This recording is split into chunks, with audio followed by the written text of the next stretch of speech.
Так, сегодня 19 сентября. Мы находимся в Аймяконском УСе.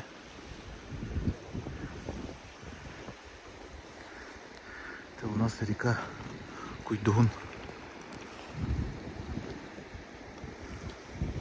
Это у поселка Томтор. Только что приехали из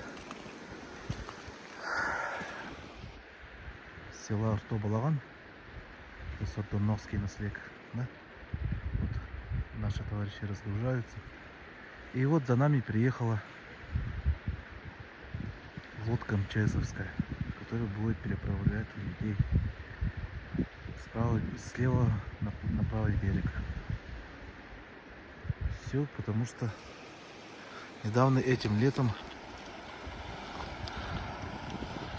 обрушился мост через реку Куйдун. Вот.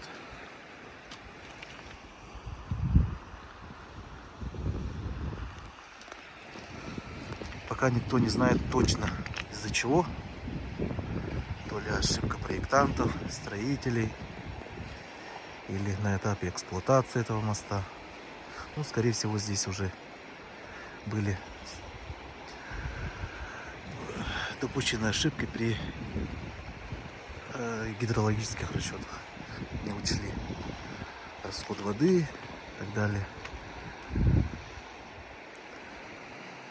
Ну, местные говорят, что им обещают новый мост. Будем надеяться.